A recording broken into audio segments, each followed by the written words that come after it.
All right, President Trump has promised a big announcement on tax reform coming Wednesday. Now, we still don't know what exactly will be revealed in this announcement. The more important question might be, does he know?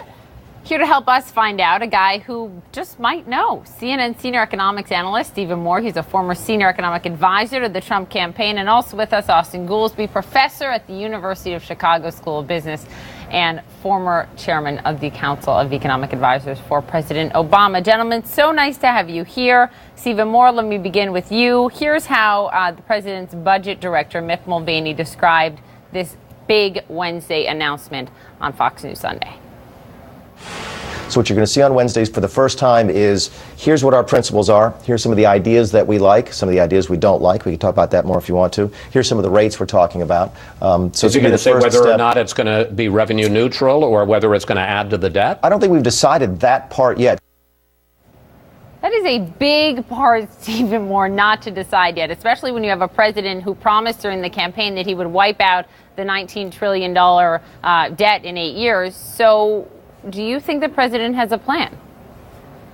Well, he has a plan, certainly. I worked on it on the campaign. It's the centerpiece of that plan is to cut those business tax rates down to from the highest in the world to perhaps close to the lowest in the world, and then provide some middle class relief for working families, and to try to simplify the system. The big question is the one that you just asked, Poppy, is will this be, quote, revenue neutral, which means that, if they raise if they cut Austin's taxes, they have to raise mine. And I never saw, as an economic recovery plan, I just don't see the logic of making it revenue neutral. If we grow the economy faster, and I love Austin's thoughts about this, if we get more people back to work, if we get businesses more profitable, more revenues are going to come in, and that's the philosophy that I think Donald Trump should employ, because if the economy grows faster, the debt is going to fall. It's not going to rise. First of all, both of your taxes will likely be cut under any plan that comes from this administration. Let's establish that right now. John, I want your taxes cut too. And I appreciate that. But Austin, why don't you answer the question that Stephen posed here? Stephen basically suggesting you can grow your way out of debt, that tax cuts can spur growth, which in some ways cuts the deficit. Your reaction?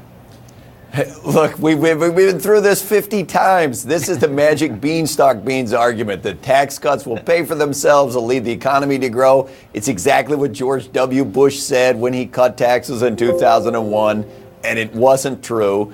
I think the problem of the tax plan that Donald Trump is facing is that the correct time to have thought through the details of how you're going to pay for your plan and what you want to include in your plan was in the campaign, was thinking through in some detail before you got into office. Now we have the second problem, that Donald Trump seems not to be wanting to just do his job, sit down and work through the details. What he wants to do is make an announcement of vague generalities, which doesn't help Congress to draft legislation. Just go try to cut a deal.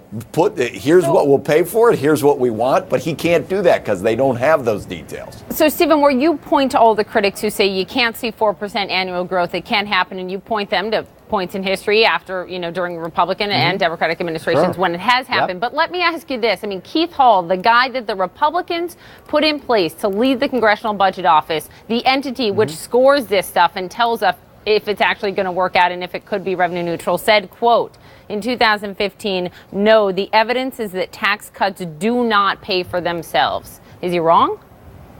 Well, look, the Congressional Budget Office just came out with a gigantic report about what's going to happen over the next 25 years or so with respect to the debt and the deficit. And it's a frightening picture that the debt goes to 150% of GDP if we do nothing. And then we look like Greece. Now, the reason I bring that up is the main reason that the debt explodes over the next 25 years is because they're predicting very low economic growth. They're predicting, Austin, 1.8%. And I believe that, if you look at the 1950 to 2000, the economy grew at about 3 to 3.5%, not 1.8%. Yes, I think we can grow faster.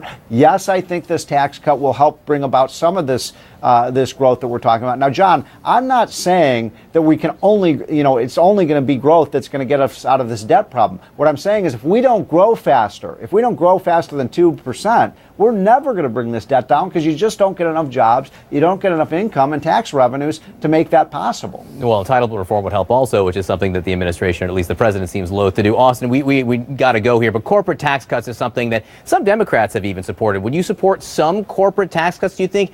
In the abstract, corporate tax cuts are a good idea. Yeah, look, if they're paid for, it would be a good idea. But just comparing our growth rates now to a time like the 1950s when population growth in the United States was more than double what it is today is not realistic. Let's get real. Let's cut a deal if you want on tax reform, but don't just keep announcing that we don't have to pay for it, because that doesn't make sense. All right, Austin Goolsbee, Stephen Moore, always great to have you. I'd love to see a deal. Love to see a deal. Let's get real. Let's cut a deal. You guys go have a meal and work it out together. Okay. Thanks so much, guys. Appreciate it.